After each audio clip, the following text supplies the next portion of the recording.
तो भारत के सबसे पसंदीदा स्नैक ब्रांड्स में से एक बालाजी वेफर्स, आखिर इसकी शुरुआत हुई कैसे? देखिए, ये एक ऐसी कहानी है ना जो उम्मीद और मेहनत की एक जीती जागती मिसाल है। चलिए आज इस इम्पॉसिबल सी लगने वाली सक्सेस की कहानी को थोड़ा और करीब से समझते हैं। ये कहानी एक बहुत ही सीधे से सवाल से शुरू होती है, लेकिन जिसका जवाब आपको सच में हैरान कर देगा कि कैसे एक गरीब किसान का बेटा, जिसके पास शुरुआत करने के लिए सच में कुछ भी नहीं था, आखिर कैसे बिल्कुल जीरो से एक अरबों डॉलर का स्नैक्स एम्पायर खड़ा कर सकता है। यही वो सवाल है जो हमें बालाजी वेफर्स की इस असाधारण यात्रा पर लेकर जाता है। तो चलिए थोड़ा टाइम में पीछे चलते हैं। साल था 1970 और जगह थी गुजरात का एक छोटा सा गांव धुंधुराजी। ये एक ऐसा दौर था जब इस गांव के लिए गरीबी और मुश्किलें रोजमर्रा की जिंदगी का हिस्सा थीं। जरा उस दौर को इमेजिन करके देखिए, एक ऐसा गांव जहां रातें अंधेरे में डूब जाती थी क्योंकि बिजली ही नहीं थी, जहां कहीं आने जाने का एकमात्र साधन सिर्फ अपने पैर थे, और इसी माहौल में वीरानी परिवार खेती किसानी करके अपना गुजारा कर रहा था। जब लग रहा था कि हालात इससे ज्यादा बुरे नहीं हो सकते, तभी कुदरत ने भी उनका साथ छोड़ दिया। एक भयानक सूखे ने उनकी सारी की सारी फसलें तबाह कर दी। उन्होंने हिम्मत नहीं हारी और फिर से बुवाई की, लेकिन किस्मत को शायद कुछ और ही मंजूर था। बारिश ने उन्हें दूसरी बार भी धोखा दे दिया। जब सारे रास्ते बंद हो गए तो उस पिता ने एक बहुत भारी दिल से अपनी जमीन बेच दी, और उससे मिले 20,000 रुपए, जो उनकी पूरी जिंदगी की कमाई थी, उन्होंने अपने 3 बेटों के हाथों में थमा दिए और उन्हें एक बेहतर भविष्य की तलाश में राजकोट शहर भेज दिया। शहर की चकाचौंध अक्सर एक नई उम्मीद जगाती है, लेकिन वीरानी भाइयों के लिए राजकोट का सफर बिल्कुल भी आसान नहीं था। यहाँ सफलता से पहले उन्हें बहुत कड़े इम्तिहानों और दिल तोड़ने वाली नाकामियों से गुजरना था। उन्होंने खेती से जुड़े उपकरणों का काम शुरू किया, लेकिन अनुभव की कमी उनके आड़े आ गई। किसी ने उन्हें नकली माल बेचकर धोखा दे दिया और देखते ही देखते सिर्फ 2 सालों में उनके पिता की जिंदगी भर की कमाई, वो 20,000 रुपए, पूरी तरह से डूब गए। अब उनके पास न पैसे थे और न ही कोई रास्ता। सिर्फ 10वीं तक की पढ़ाई के साथ भविष्य एकदम अंधकारमय नजर आ रहा था। हालात इतने बिगड़ चुके थे कि एक रात उन्हें सिर्फ 50 रुपए का किराया न दे पाने की वजह से चुपके से अपना कमरा छोड़कर भागना पड़ा। लेकिन कहते हैं ना, हर अंधेरी रात के बाद सुबह होती है।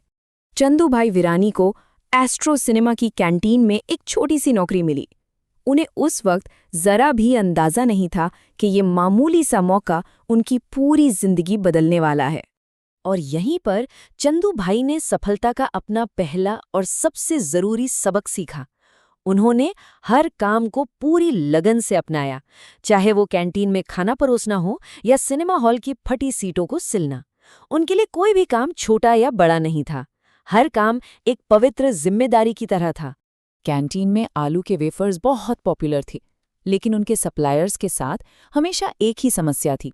डिलीवरी कभी भी भरोसेमंद नहीं होती थी, क्वालिटी अक्सर खराब होती थी और सप्लाई भी रेगुलर नहीं थी। ये एक लगातार बनी रहने वाली परेशानी थी। और यहीं पर एक आम इंसान और एक कामयाब उद्यमी के बीच का फर्क साफ नजर आता है। जहां दूसरे लोग सप्लायर्स से बस परेशान थे, वहीं चंदू भाई को इस परेशानी में एक बहुत बड़ा मौका दिखाई दिया। उन्होंने शिकायत करने की बजाय खुद ही समाधान बनने का फैसला कर लिया। और बस इसी एक सोच ने उस साम्राज्य की नींव रखी जिसे आज हम बालाजी वेफर्स के नाम से जानते हैं। और इसकी शुरुआत किसी बड़ी फैक्ट्री से नहीं, बल्कि घर के पीछे बने एक छोटे से शेड से हुई थी। सफर की शुरुआत हुई 1982 में, जब उन्होंने घर के पीछे एक शेड में वेफर्स बनाना शुरू किया। 1984 में उन्होंने पास के एक मंदिर के नाम पर अपनी कंपनी को नाम दिया बालाजी। दुकानदारों पर निर्भर रहने के बजाय उन्होंने साइकिल पर घूम घूम कर सीधे ग्राहकों को वेफर्स बेचे। यहाँ तक कि फैक्ट्री की मशीनें खराब होने पर चंदू भाई ने उन्हें खुद ही ठीक करना सीख लिया। और फिर 1989 में उन्होंने एक बहुत बड़ा जोखिम उठाया और गुजरात का सबसे बड़ा वेफर प्लांट लगाने के लिए एक भारी भरकम कर्ज ले लिया।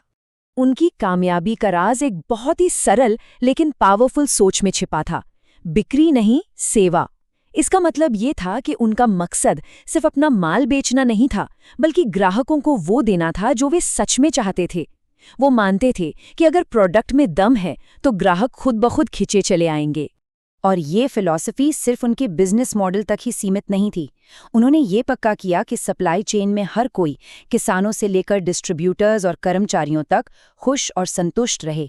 उन्होंने किसानों को समय पर भुगतान किया और अपने कर्मचारियों को ताकत दी, जिससे एक वफादार और मोटिवेटेड टीम बनी। तो इस पूरी कहानी का निचोड़ क्या है? बालाजी की सफलता आखिर किन उसूलों पर टिकी है?